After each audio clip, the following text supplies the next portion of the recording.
Plan दिखाने देखने के लिए चला गया, उन्होंने कहा पैसा लगेगा, पैसा नहीं लगेगा। मैंने कहा फिर तो अच्छी बात है। मैंने कहा मेरे पास टाइम भी है, सुबह 5 बजे से रात के 8 बजे तक बिजी रहता हूँ। उन्होंने कहा टाइम भी कोई एक्स्ट्रा नहीं लगेगा, आप पार्ट टाइम कर सकते हो, आपको काम छोड़ने की जरूरत नहीं। तो इस बात से मैं बड़ा इंटरेस्ट हुआ कि बिना पैसे लगाए नया कुछ नहीं है और पार्ट टाइम अगर किया जा सकता है तो एक बार सुन लेते हैं। सुनने में क्या है? हेलो, कि कोई भी जानकारी हमारे काम की तभी होती है तब हम उसको की जानकारी लेने के लिए तैयार हैं। यस और नो? तो मेरा मानना यह है कि nothing is impossible in this world for human being. इंसानों के लिए इस दुनिया में कुछ भी असंभव नहीं है। Everything is possible with system. जानते हैं आप सब लोग? लेकिन प्रॉब्लम पता है हम लोगों के सामने क्या है? बहुत से लोग सुनना ही नहीं चाहते। इंग्लिश में कहावत है, good life is the enemy of better life. जानते हैं? 2 कारण है। आप जब किसी को प्लान दिखाते हो, आपको अगर समझ में आ गया बिजनेस बहुत बढ़िया है, खरीदने से पैसा आता है, हेल्थ देता है, इनकम देता है, सपने पूरे करता है, फिर तो जिसको भी समझाए समझ में आ जाना चाहिए। ये सब लेकिन नहीं आता। रीजन क्या है? 2 कारण है। एक तो हम उनको ही प्लान दिखाते हैं मैक्सिमम जिनकी अच्छी जिंदगी ठीक ठाक चल रही होती है। इंग्लिश में कहावत है, good life is the enemy of better life. अच्छी जिंदगी बढ़िया जिंदगी की दुश्मन होती है और वो अच्छी जिंदगी वाले सुनना ही नहीं चाहते हैं, मैक्सिमम परसेंटेज ऑफ पीपल। ये सब नो। और दूसरा एक बहुत बड़ा कारण है, बता दूं, हम लोग गलत युग में पैदा हुए हैं। हेलो, कौन सा युग है? हाँ, कलयुग है। हम कलयुग में पैदा हुए हैं। यहाँ क्या है कि हम सामने वाले को प्लान दिखाते हैं कि तेरा क्या क्या फायदा है इसमें, और सामने वाला समझ रहा होता है कि मैं करूंगा तो इसका क्या फायदा होगा। हेलो, ये समझो। और खासकर आप मैक्सिमम प्लान पहले अपने जानकारों को, अपने रिश्तेदारों और दोस्तों को दिखाते हैं। ये समझो। लेकिन आप भूल जाते हो कि कलयुग है। माफ करना, मैं आपके दोस्त, रिश्तेदार और परिवार वालों पे और आपके जान पहचान वालों पे आरोप नहीं लगा रहा। किस्सा एक्सेप्शनल केस इज एवरीवेयर। आपका दोस्त, रिश्तेदार या परिवार वाला बहुत अच्छा हो सकता है, बट मैं इस युग पे आरोप लगा रहा हूँ। दैट इज अ कलयुग। ये समझो। तो आप सामने वाले को जब प्लान दिखा रहे होते हो कि ये बिजनेस आपकी जिंदगी बदल सकता है, तो वो ये सोचने लग जाता है कि तेरी कैसे बदलेगी। हेलो, और कोई भी आपका दोस्त, रिश्तेदार, पड़ोसी, क्या सगा भाई भी नहीं चाहता कि आप उससे आगे निकलो कलयुग में। ये सब लोग तो इसलिए मैक्सिमम लोग आपके साथ नहीं आते ऐसे लोग, और स्ट्रेंजर ज्यादा काम करते हैं। ये सब लोग ऐसा होता है। ये मैं आरोप नहीं लगा रहा, लेकिन एक ह्यूमन नेचर मैं आपको बता रहा हूँ। वो एक कहानी याद आ रही है मुझे, पर कहानी सुनाने का टाइम नहीं, फास्ट सुना देता हूँ। एक आदमी को भगवान जी ने क्या है वरदान दे दिया खुश होकर कि बेटा तू जो भी मांगेगा तेरी पूरी होगी मुराद। वो बड़ा खुश हुआ, अब तो मैं बस खूब दुनिया का सबसे बड़ा आदमी बन जाऊंगा। फिर बोला लेकिन एक कंडीशन है कि जो भी तू मांगेगा पड़ोसी को डबल मिलेगा। तो उसको टेंशन होगी बहुत ज्यादा। उसने कहा कि चलो देखी जाएगी भाई। पहले तो कहा कि चलो मेरे को खाना दो, बढ़िया था, पड़ोसी को 2 थाली पहुंच गई। बोले मेरे को कार दो, पड़ोसी को 2 मिल गई। मेरे को घर दो, पड़ोसी को 2 मिल गई। मेरे को बीवी दो, बढ़िया, उसको 2 मिल गई। मतलब वो काफी परेशान हो गया कि यार मैं जो भी मांग रहा हूँ उसको डबल मिल गई, ये गलत बात है। तो बहुत टेंशन में रहने लगा। सोचा कि यार ये निदान कैसे हो। फिर उसके दिमाग में आइडिया आया। फिर एक दिन बड़ा खुश पूजा पाठ करके यूं बोला, भगवान जी आप जो मांगने वाला वो सबसे बढ़िया चीज मांगने वाला, मेरी एक आंख फोड़ दो। पड़ोसी की दोनों फूट गई। तो मतलब अपना नुकसान करवाने के लिए चाह रहे हैं, दूसरे का फायदा नहीं होना चाहिए। कलयुग की केस है। एनीवे माय डियर फ्रेंड्स, बीच बीच में मजाक करने की आदत आज कम करूंगा, वैसे टाइम कम है। पर सीधी सी बात मैं आपको बता रहा हूँ, हम इंसानों को बड़ी बड़ी बात और अच्छी बात एकदम से समझ में नहीं आती। पहला कारण ये है। और good life is the enemy of better life. अच्छी जिंदगी हमेशा बढ़िया जिंदगी की दुश्मन होती है। आपकी बहुत अच्छी जिंदगी चल रही है, भगवान करे और अच्छी चले, लेकिन इस बिजनेस को समझिए, आपकी जिंदगी बहुत बेहतर होगी। तैयार हैं? समझ गए? तो माय डियर फ्रेंड्स, पहली बार इस प्लान को देखने के लिए मैं चला गया। प्लान देखी, प्लान मेरे को समझ में नहीं आई, पर एक क्या समझ में आया था आपको बता चुका हूँ। मैंने बिजनेस ज्वाइन कर लिया। ज्वाइन करने की बदौलत काम करना शुरू किया पार्ट टाइम। सुबह 5 बजे से रात के 8 बजे तक ये विजय विरोधिया बिजी रहता, समय नहीं था अपने पास। बहुत स्लो स्पीड से काम किया। दुनिया जी की तरह सैकड़ों ज्वाइनिंग नहीं कराई। मुश्किल से 5, 10, 20, 40 ज्वाइनिंग हुई होगी। दूसरे महीने, तीसरे महीने ऐसे करते करते 1 साल निकल गया। 1 साल बाद में लीडरशिप अचीवर बना। बहुत स्लो स्पीड से चला दुनिया जी। आप तो 4 महीने में रॉयल्टी में चले गए। 1 साल बाद लीडरशिप पे पहुंचा। 6 महीने और रुके। 1.5 साल के बाद मैं इस बिजनेस से पहला मोटरसाइकिल खरीदा। लीडरशिप पे जाने का मतलब है 3.5 लाख का बिजनेस, 15,000 के आसपास की इनकम आती है, कोई ज्यादा नहीं आती, पर बड़ा अच्छा लगा यार। 15,000 रुपए पार्ट टाइम करने से आ रही है। जिसमें कोई पैसा नहीं लगा। और एक मेरा बिजनेस था कंप्यूटर का, जिसके अंदर मैंने लाखों रुपए की इन्वेस्टमेंट और सुबह से शाम तक गधे की तरह लगा रहता था, तब जाके मुश्किल से 15,000 पहुंचते थे। तो सोचने में मजबूर हो गया, मैंने अपनी जगह वहां कंप्यूटर सेंटर पे एक टीचर रख दिया और फुल टाइम आर्सिंग करने लगा। मेरे पार्टनर के साथ मेरा झगड़ा हो गया। वो यूं बोला, भाई तू तो वहां से भी कमाता है, यहाँ से भी कमाता है। मैंने कहा तू भी आ जा, तेरे को किसने मना किया। और वही बात है सर, अपने आसानी से समझते हैं। मेरा पार्टनर नहीं आया। उसके बाद मैंने नमस्ते कर दी, कंप्यूटर सेंटर छोड़ दिया। मैं इस बिजनेस में रॉयल्टी चोर बना, डायरेक्ट स्टार प्लेटिनम। 2.5 साल के बाद इस बिजनेस के अंदर मैं स्टार प्लेटिनम की इनकम पे था, यानी टेक्निकल क्वालिफिकेशन होने वाला था मेरा। उस महीने मैंने कार खरीदी, सेकेंड हैंड मारुति कार। मेरे खानदान में कोई सोच भी नहीं सकता था कार की, मैंने खरीद ली इस बिजनेस के माध्यम से। धीरे धीरे इमरान बना, स्टार इमरान बना, रूबी नहीं बना, डायरेक्ट स्टार रूबी बना, सफायर बना और आज मैं स्टार सफायर है। गाड़ियां खूब ली इस बिजनेस में। देखिए, money is the best motivating factor. मैंने आपको छोटी छोटी चीजें बताई, लेकिन अब थोड़ी बड़ी बड़ी बता देता हूँ। 21 साल के इस सफर में मैं वही लड़का हूँ। मैंने बोला था, आप जितने लोग यहाँ पे बैठे हैं, आप में से जो आदमी अपने आप को सबसे ज्यादा गरीब समझता हूँ, मैं उससे भी ज्यादा गरीब परिवार से हूँ। कुछ भी नहीं था मेरे पास, लेकिन आज बिकॉज ऑफ दिस बिजनेस मैं आप लोगों को जानता नहीं हूँ, कुछ जिन चुने हुए लोगों को जानता हूँ, लेकिन फिर भी मैं दावा करता हूँ, आप जितने लोग यहाँ बैठे ना, आप में से जो आप नहीं अपने आप को सबसे ज्यादा अमीर समझता है, ये विजय विरोधिया उससे भी ज्यादा अमीर। और माय डियर फ्रेंड्स, माफ करना, बुरा मत मानना, ये मत सोचना कि विजय विरोधिया ईगोइस्ट है। नहीं, अमीर की डेफिनेशन भी जाननी चाहिए। अमीरी का मतलब पैसा नहीं होता, पैसे से आदमी धनी बनता है, अमीर नहीं। हेलो, अमीरी बहुत चीजों को मिलकर बनती है, नाम से, पहचान से, सम्मान से, नॉलेज से, स्वास्थ्य से, समय से, एंड ऑफ कोर्स पैसे से भी। सब कुछ मिलकर अमीरी बनता है। हेलो, आज मैं अमीर हूं। अगर आप में कोई आदमी मेरे से ज्यादा पैसे वाला है, खूब होंगे, कोई नहीं, सॉरी, ऊपर भी बैठे होंगे, नीचे भी बैठे होंगे, यहाँ भी बैठे होंगे, जिनके पास मेरे से ज्यादा पैसा होगा। मेरी टीम में बहुत लोग हैं मेरे से ज्यादा पैसे वाले, लेकिन वो धनी हुए, अमीर नहीं हुए। अगर पैसा है तो उनके पास समय नहीं है। लेकिन आज मैं समय से भी अमीर हूं। मेरा समय किसी बॉस के हुक्म का गुलाम नहीं है। विजय विरोधिया अपनी मर्जी का मालिक है। और ये चीज मैं डीसी छावड़ा जी के सामने ही बोल चुका बहुत बार, और ऑन द स्टेज बोलता हूँ। मेरी मर्जी होती है तो मैं आगरा में आ गया, मियां तक क्या कर लेते हैं। मर्जी थी तो है ना सर।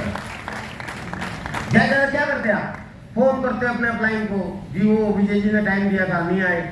ज्यादा टीसी छावड़ा जी को फोन करते, टीसी जाओ मेरे को फोन करते, अरे यार विजय जी आगरा में टाइम दिया था, लोग आपका इंतजार कर रहे थे, क्यों नहीं गए।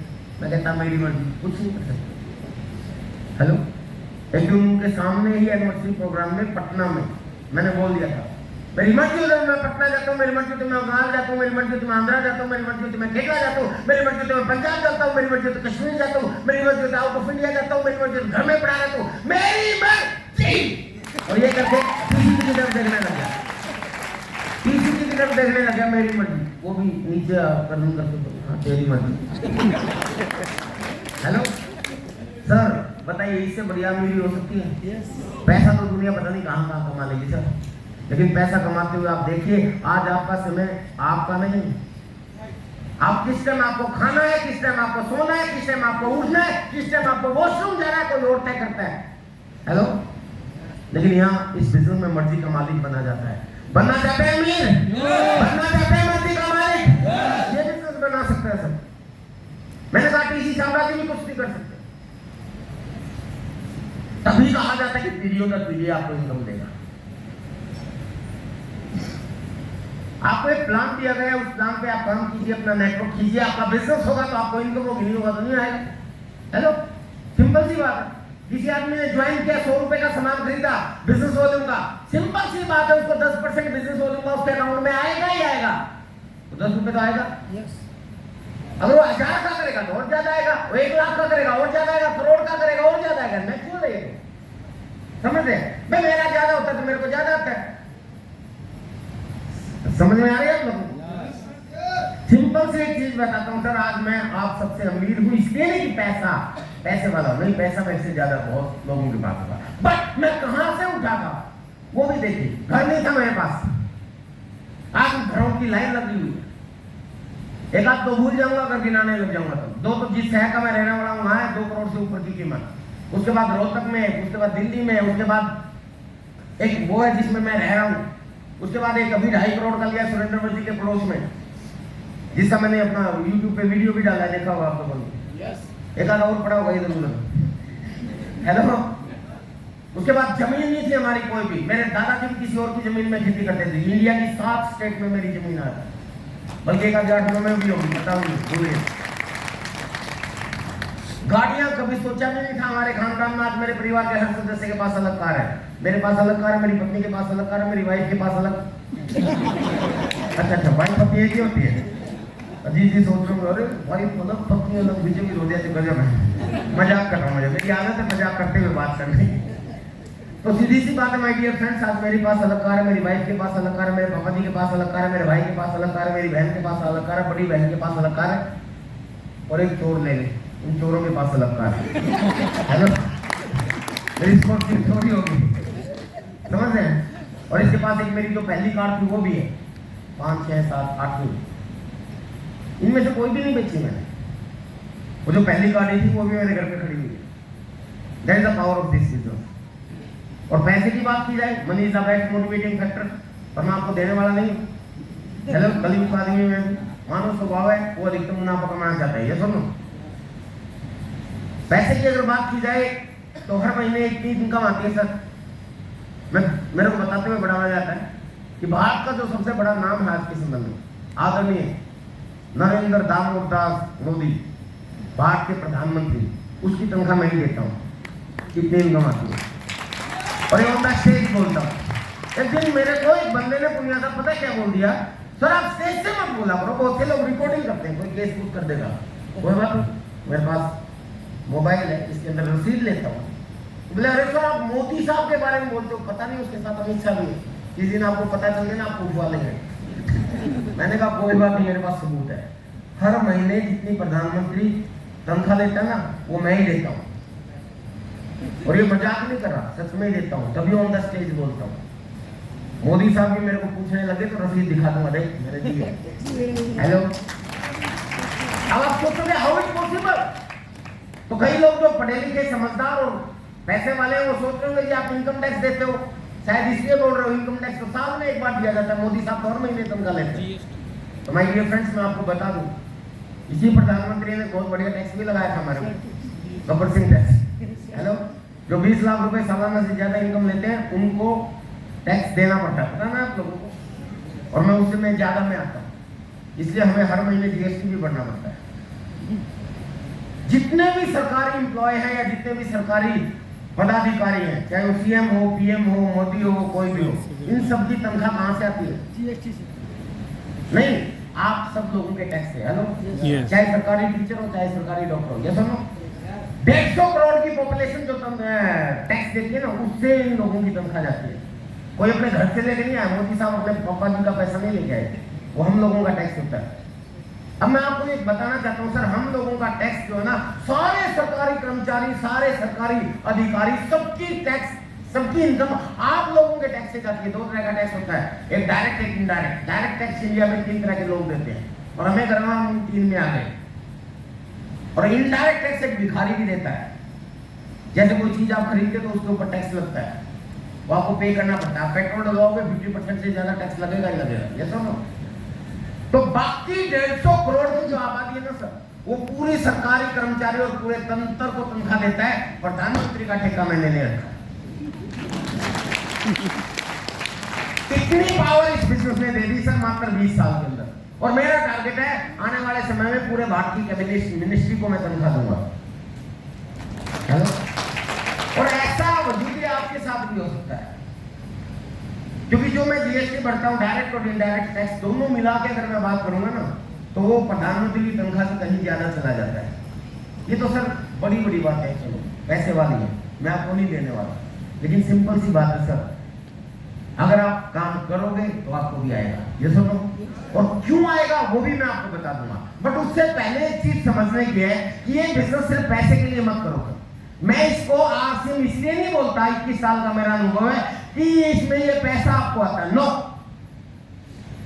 सबसे ज्यादा इंपॉर्टेंट जो मेरा 21 साल का अनुभव है, ये आपको बिजनेस क्यों करना चाहिए, वो इसलिए है कि ये सिस्टम आप लोगों का पैसा ही नहीं लेके जाता, बल्कि आप लोगों का स्वास्थ्य भी लेके जाता है। कलयुग का समय है, आप मानते हो? अब बहुत इंपॉर्टेंट टॉपिक है, इसको समझना सर, मोटिवेशन बहुत हो गया। ह्यूमन नेचर है वो अधिकतम मुनाफा कमाना चाहता है इस कलयुग में, ये सुनो, आप भी चाहते हो और मैं भी चाहता हूं। बेशक मैं प्रधानमंत्री को तनख्वाह देता हूं, फिर भी मैं अधिकतम मुनाफा कमाना चाहता हूं। क्यों? क्योंकि मैं भी कलयुग का आदमी हूं। तो ये चंद मुट्ठी भर बिचौलिए लोग हैं, क्या ये अधिकतम मुनाफा नहीं कमाना चाहेंगे? चाहेंगे ना? और आज के समय में अधिकतम मुनाफा कमाने के लिए ये लोग डुप्लीकेट करके मार्केट में सप्लाई करते हैं, और इससे आप बच नहीं सकते। इट्स 100% सत्य बात। जानते हैं आप सब? अखबार देख लो, न्यूज देख लो, भरी पड़ी है सर, हर रोज कहीं ना कहीं कुछ ना कुछ डुप्लीकेट मिल जाता है। मिलता है कि नहीं मिलता है? इतनी फैक्ट्रियां पकड़ी जाती हैं। मैं बाड़मेर में एक बार ऐसे ही सेमिनार दे रहा था, उसी दिन वहां बाड़मेर में रेमंड के खुद का शोरूम है, उनका रेमंड कंपनी का खुद का शोरूम कपड़े का, खुद के एम्प्लॉय, खुद के शोरूम में रेमंड ने खुद ही छापा मारा, 80% से ज्यादा माल नकली मिला, खुद की शोरूम पे।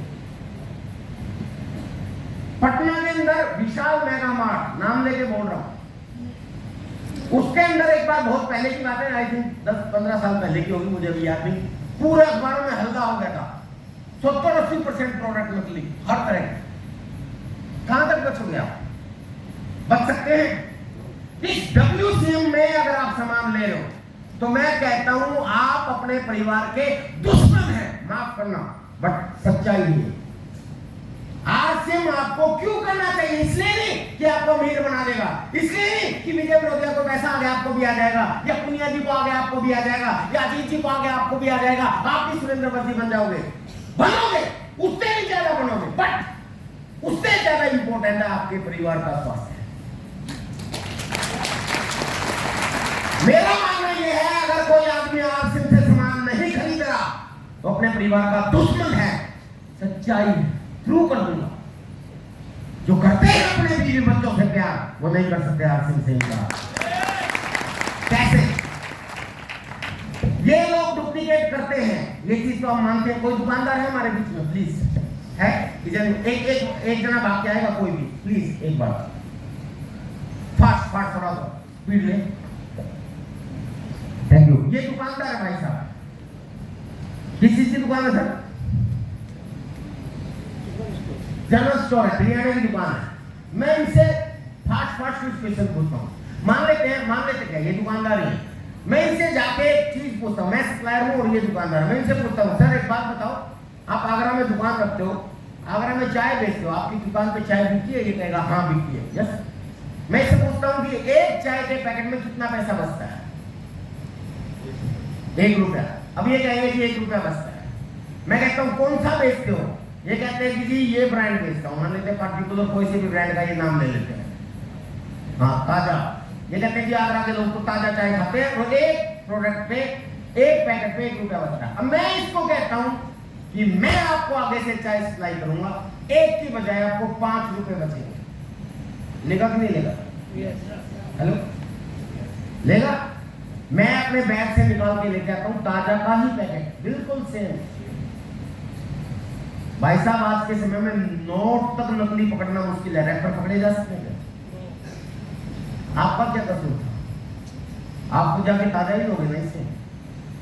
और अगर मान लेते ये देवता है, हेलो, कलयुग में गलती से आ गया और ये मना कर दे ना कि मैं तो डुप्लीकेट नहीं लूंगा, कोई बात नहीं, इसका बाप बैठा है सेमी होलसेल, वो उससे मिल लूंगा। हेलो, ये उनसे लेके आएंगे, या होलसेलर से मिल लूंगा, या स्टॉक से मिल लूंगा, या सीनियर एजेंट से मिल लूंगा। उसको कहूंगा कितना बचता है? 50 पैसे, मैं आपको 5 रुपए की बचत दूंगा, ले ले। और ऐसा होता है, ये समझो। अरे छोड़ो, रैपर की तो छोड़ो यार, नॉर्मल चीज है। ऐसी चीजें नकली आ गई, आप सोच भी नहीं सकते, क्वाइट इम्पॉसिबल है। जो अंडा नकली बनने लगा, चीनी नकली बनने लगी, देखे हुए आपने आजकल को वीडियो, वो क्या बोलते हैं उसको, जीरा नकली बनने लगा। वो झाड़ू नहीं तो जिससे सफाई करते हैं, मैंने एक मशीन देखी, उसको इधर से झाड़ू डालो, उधर से जीरा बन के बाहर आ रहा है। हेलो, और वो आपके घरों में सब्जियों में झाड़ू गिरती है, समझ रहे? चाय की पत्ती में हमारे जो चमड़े के जूते होते हैं, जिसको हमारे हरियाणा में खोसला बोलते हैं, उनको फेंक देते हैं, उनको जला के उनका बुरादा तैयार करके मिलाया जाता है। और जब चमड़ा उबाल के आपकी ताजगी आएगी वही चमड़े उबाल के, है ना। तो मतलब इतनी चीजें नकली आ गई, आप सोच नहीं सकते। और WCM में आपको डुप्लीकेट मिलेगा ही मिलेगा, बचा नहीं सकते। और यही कारण है, आप खुद सोचो, थोड़ा सा मेरे से मोटिवेट मत होना, अपने दिमाग से, इस विवेक से सोचना। आज के समय में मेडिकल साइंस इंप्रूव हुई है कि नीचे हुई है? इंप्रूव हुई है। कॉलेज, मेडिकल कॉलेज बने हैं, एम्स बने हैं, हॉस्पिटल भी बने हैं। आज से 30, 40, 50 साल पहले जो इलाज अमेरिका में जाके होता था, वो आपके आगरा में भी होता है, ये सुन लो। बावजूद उसके बीमारियां बढ़ी है कि कम हुई है? बढ़ी है ना। मेरी नजर में उसका सबसे बड़ा कारण WCM है, सबसे बड़ा कारण। और भी बहुत से कारण हो सकते हैं, बट एक बहुत बड़ा कारण है कि हमारे घर में WCM से सामान आता है। इसलिए मैं बोलता हूं, अगर आप WCM से सामान खरीद रहे हैं तो आप अपने परिवार के दुश्मन हैं, बच नहीं पाओगे। ऐसी ऐसी चीजें आ गई सर। अगर आप में कोई आदमी गाजर के हलवे का शौकीन है और मैं आपको यहां बुला लूं और गाजर का हलवा ले आऊं एक प्लेट और आपके आंख पे पट्टी बांध दूं, आपकी नहीं, किसी की नहीं, और उसके बाद उस गाजर के हलवे को साइड में रख दूं और बाहर से ताजा ताजा गाय का या भैंस का गोबर ले आऊं एक प्लेट में, और उसके ऊपर गाजर के हलवे का फ्लेवर छिड़क दूं, वो चाट चाट के खा जाएगा और कहेगा इतना बढ़िया गाजर का हलवा मैंने आज तक नहीं खाया। ऐसी ऐसी चीजें आ चुकी हैं, ये सुनो। आप कैसे बचोगे सर? कैसे आप कंपैरिजन करोगे? दूध नकली, सबको पता है कि इतनी तो गाय भैंस की जनसंख्या नहीं है भारत में जितना हम हर रोज दूध पी जाते हैं। उसके बाद पनीर भी खा जाते हैं, उसके बाद दही भी बन जाती है, उसके बाद विदेशों में भी दूध बेच देते हैं, उसके बाद मिठाइयां भी बन जाती है। ये सुनो, कहां से आता है? WCM से आप ले रहे हो। याद रखिए, गाय कभी भी अपने दूध में मिलावट नहीं करती। कौन करता है? गवाला करता ना। और यहाँ WCM में तो गवाला थोड़ी ना, गवाले ही है ना। किससे बचोगे आप? इसीलिए कहता हूं सर, जो करते हैं अपने बीवी बच्चों से प्यार, वो नहीं कर सकते आरसीएम से इनकार। पैसा सब कुछ नहीं होता सर। मैं तो कहता हूँ, अरे हमारे प्रॉब्लम पता है क्या, मैं हैरान हूँ लोगों को देख के। कई लोग कहते हैं कि भाई अपनी टीम में डायमंड क्लब करना चाहिए, डायमंड क्लब करना है, उनको सम्मानित भी करते हैं। डायमंड क्लब का मतलब 5000 बिजनेस होगी। क्या घर में सिर्फ 5000 का सामान लगता है? ऐसा कौन सा है जिनमें 5, 10, 20 हजार रुपए का सामान ना लगता हो? ऐसे प्रोडक्ट जो आरसीएम में, गुड मॉर्निंग से लेके गुड नाइट तक, रसोई से लेके बाथरूम तक, ऊपर से लेके नीचे तक, अंदर से लेके बाहर तक, क्या नहीं है हमारे पास? हेलो, अगर आप सिर्फ 5000 बिजनेस वॉल्यूम का सामान खरीदते हैं, इसका मतलब आपके घर में WCM का सामान भी आता है और आप अपने परिवार के दुश्मन। मैंने बहुत बार पिकअप सेंटर में जाके देखा है, कई लोग कहते हैं जी कितने का बिल हो गया? अच्छा ये और दे दो। कितने का हो गया? ये 5000, 10 रुपए। हाँ बस रोक दो। अरे यार क्या कर रहे हो तुम अपने परिवार? अरे आप ये लिस्ट मत बनाओ कि कितने का बिल कटवाना है, लिस्ट ये बनाओ कि आपके घर की जरूरत कितनी है। वो 15,000 हो, 20,000 हो, कटवाओ ना। इसीलिए कहता हूँ, जो करते हैं अपने बीवी बच्चों से प्यार, वो नहीं कर सकते आरसीएम से इनकार। 100% प्रोडक्ट यूज पे आ जाओ, कर सकते हैं सर। पैसा वगैरह वो बाई प्रोडक्ट आपका रहेगा, लेकिन सबसे ज्यादा जरूरी है आपके परिवार में 100% आरसीएम के प्रोडक्ट यूज होने चाहिए। तैयार हैं? तैयार हैं? यस। अब कई लोग ये भी सोच रहे होंगे बैठे बैठे कि जो डुप्लीकेट जब हर चीज का बन सकता है तो आरसीएम का भी तो बन सकता है। Hello, yes you are right. एक बार जोरदार तालियां बजाएं। कोई पिकअप सेंटर वाला है?